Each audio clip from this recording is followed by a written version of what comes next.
of Avonlea, Chapter 7, The Pointing of Duty. Anne leaned back in the chair one mild October evening and sighed. She was sitting at a table covered with textbooks and exercises, but the closely written sheets of paper before her had no apparent connection with the studies of schoolwork. "What is the matter?" asked Gilbert, who had arrived at the open kitchen door just in time to hear the sigh. Anne colored and thrust her writing out of sight under some school compositions. "Nothing dreadful. I was just trying to write out some of my thoughts as Professor Hamilton advised me, but I couldn't get them to please me. They seem so stiff and foolish directly they're written down on white paper with black ink. Fancies like shadows, you can't cage them. They're such wayward dancing things. But perhaps I'll learn the secret someday if I keep trying. I haven't a great many spare moments, you know. By the time I finish correcting school exercises and compositions, I don't always feel like writing any of my own." "You're getting on splendidly in school, Anne. All the children like you," said Gilbert, sitting down on the stone step. "No, not all. Anthony Pye doesn't and won't like me. What is worse, he doesn't respect me. No, he doesn't. He simply holds me in contempt, and I don't mind confessing to you that it worries me miserably. It isn't that he's so very bad. He's only rather mischievous, but no worse than some of the others.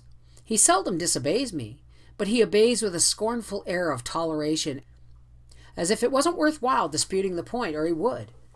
And it has a bad effect on the others. I've tried every way to win him, but I'm beginning to fear I never shall.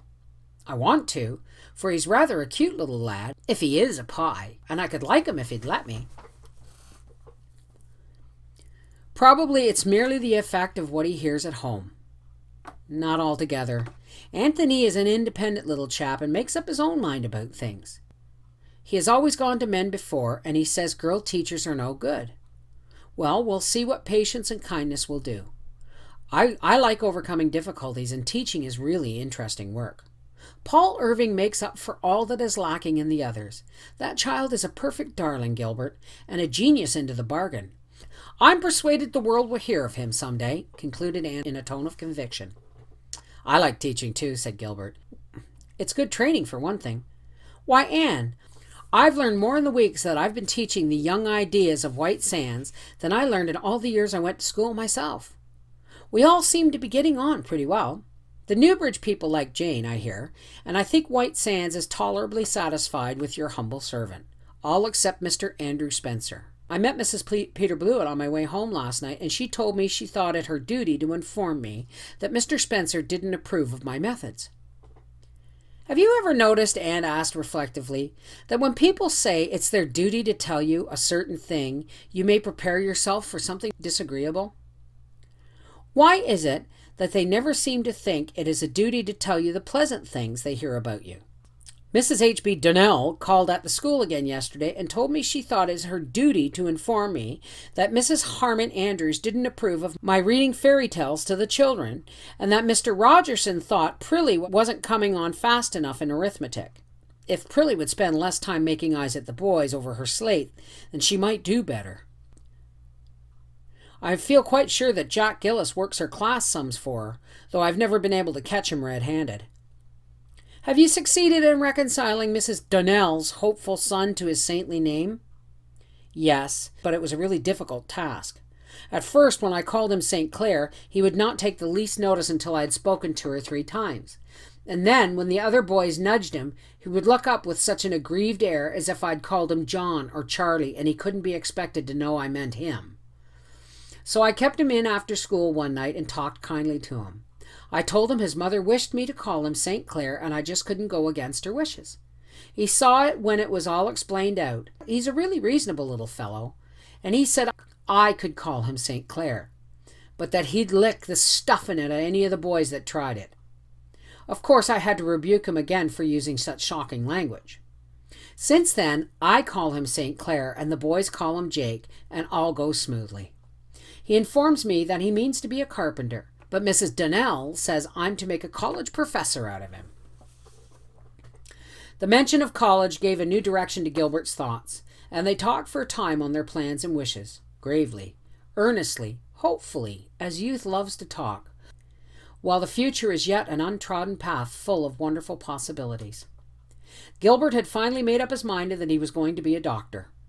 It's a splendid profession, he said enthusiastically. A fellow has to fight something all through life. Didn't somebody once define a man as a fighting animal?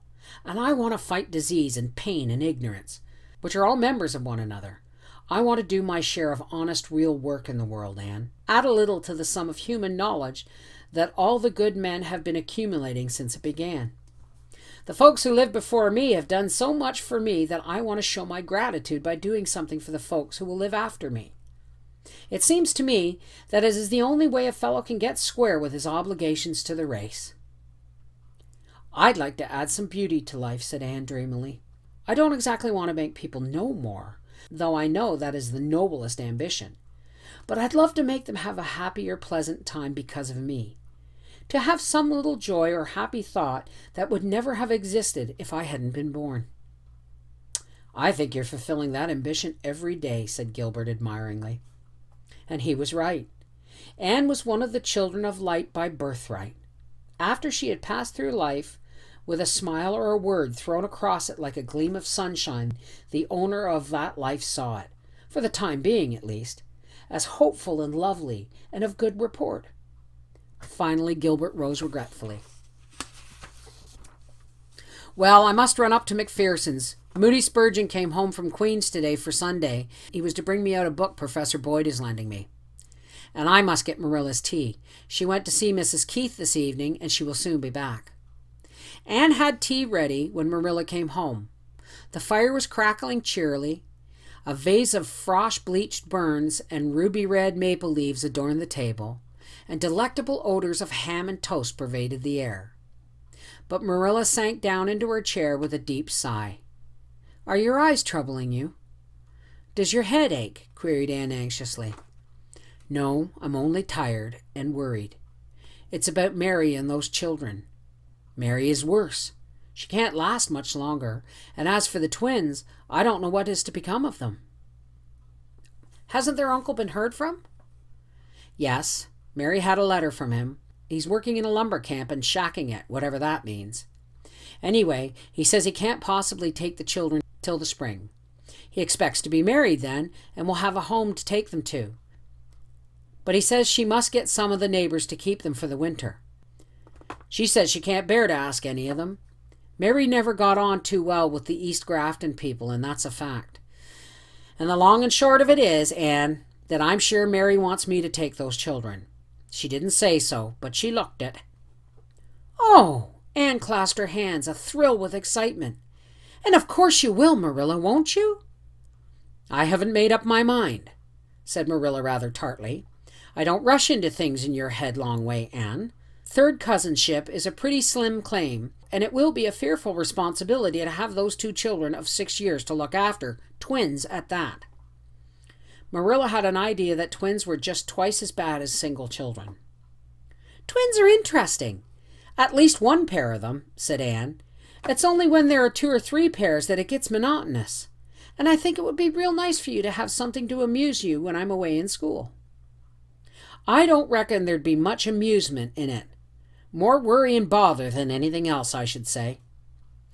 It wouldn't be so risky if they were even as old as you were when I took you. I wouldn't mind Dora so much. She seems good and quiet. But that Davy is a limb.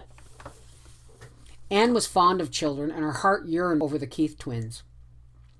The remembrance of her own neglected childhood was very vivid with her still. She knew that Marilla's only vulnerable point was her stern devotion to what she believed to be her duty, and Anne skillfully marshaled her arguments along this line. If Davy is naughty, it's all the more reason why he should have good training, isn't it, Marilla? If we don't take them, we don't know who will, nor what kind of influence may surround them. Suppose Mrs. Keith's next-door neighbors, the Sprotts, were to take them. Mrs. Lynde says Henry Sprott is the most profane man that ever lived, and you can't believe a word his children say. Wouldn't it be dreadful to have the twins learn anything like that? Or suppose they went to the Wiggins. Mrs. Lynde says that Mr. Wiggins sells everything off the place that can be sold and brings his family up on skim milk. You wouldn't like our relations to be starved, even if they were only third cousins, would you? It seems to me, Marilla, that it is our duty to take them. I suppose it is, assented Marilla gloomily. I dare say I'll tell Mary I'll take them. You needn't look so delighted, Anne. It will mean a good deal of extra work for you. I can't sew a stitch on account of my eyes, so you'll have to see to the making and mending of their clothes, and you don't like sewing." "I hate it," said Anne calmly. "But if you're willing to take those children from a sense of duty, surely I can do their sewing from a sense of duty. It does people good to have to do things they don't like, in moderation."